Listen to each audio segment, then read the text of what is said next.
হ্যাঁ, আমি জানি যে আজকে সোমবার এবং আজকে প্রবাবিলিটির লেকচার দেওয়ার দিন, কিন্তু আজকে আমরা লেকচারটা দিতে পারছি না। এবার এর জন্য দুটো কারণ আছে। একটা হচ্ছে আমি সময় পাইনি সত্যি কথা বলতে গেলে, এবং তার জন্য আমি পুরোপুরি ক্ষমার প্রার্থী। আর সেকেন্ড হচ্ছে কালকে আমি অনেকগুলো কমেন্ট দেখলাম, যে কমেন্টে কিন্তু অনেক স্টুডেন্ট, প্রচুর স্টুডেন্ট ক্লাসগুলো আমাদের শেষ করে উঠতে পারছে না। যেহেতু মানে একটু তোদেরকে বেশি ভালোবাসার চক্করে আমরা সপ্তাহে 5 দিন করে ক্লাস দিচ্ছি, তো 5 দিন করে ক্লাস দেওয়ার জন্য যেহেতু দুখানা বা মাঝে মাঝে 3খানা চ্যাপ্টারও একসাথে চলছে, তো অনেকেরই কিন্তু এই জায়গাতে কোপ আপ করতে প্রবলেম হয়, বিকজ তাদের অলরেডি বাড়িতে হয়তো হোম টিউশন আছে বা অন্য কোনো প্রবলেমের জন্য।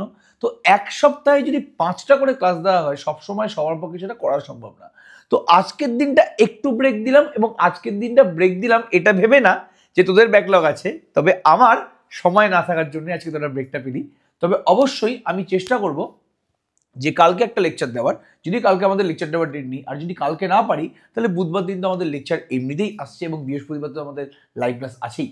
ইতিমধ্যেই কিন্তু আমরা অনেক চ্যাপ্টার শেষ করে ফেলেছি, জানিস তো, বিকজ আমরা ম্যাথামেটিক্যাল ইন্ডাকশন মানে গাণিতিক আরোধত্ব, দ্বিপদ উপপাদ্য, সিকোয়েন্স সিরিজ মানে সিকোয়েন্স সিরিজের প্রথমটা আমাদের arithmetic progression complete, geometric progression চলছে, এদিকে সরলরেখা আমরা শেষ করে ফেলেছি এবং আমরা প্রবাবিলিটি ধরে ফেলেছি।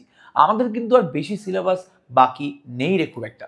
তো একদম চিন্তা করার দরকার নেই, আমরা ঠিকঠাক অবস্থাতে আছি, এবং এই সিলেবাস 70 বা 80% বা 90% শেষ হলেই আমরা কিন্তু এবার প্রশ্নবিচিত্রা সলভ করার দিকে এগোবো, এবং আগের সেমিস্টারে যেভাবে আমরা ম্যারাথন ক্লাস নিয়েছিলাম এবারে কিন্তু সেভাবেই ম্যারাথন ক্লাস দেবো।